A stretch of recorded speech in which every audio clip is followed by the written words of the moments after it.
Hey gardeners! Welcome back to the family channel. Today I'm diving into the fascinating world of roses. Let's explore the different types and how you can best use them in your garden. First up, we have the hybrid tea rose. These beauties have large, pointed flowers on straight stems and come in almost every color except blue. They're perfect for cut flowers and have a lovely fragrance. Next is the polyantha.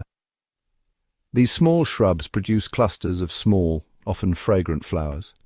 They're robust and great for edging your garden borders. If you love clusters of colorful flowers, check out Floribunda roses. These are a cross between hybrid teas and polyanthus, making them bushier, hardier, and more disease-resistant. For those with limited space, patio roses are ideal. They're compact, great for containers, and produce clusters of small, often fragrant flowers. Ground cover roses are fantastic for covering large areas. They grow wider than they are tall and are tough plants with many small, repeat-flowering blooms. Climbing roses are perfect for adding vertical interest. They have structured growth and large, often fragrant blooms. Rambling roses, on the other hand, are vigorous growers with a single flush of small flowers, ideal for pergolas.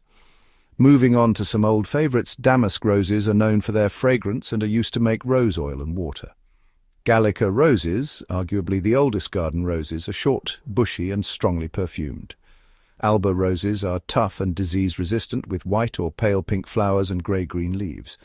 Centifolia roses produce large, highly scented spherical flowers. So whether you're looking for fragrance, colour, or structure, there's a rose type for every gardener. Thanks for watching. Don't forget to like, share, and subscribe for more gardening tips. Happy planting!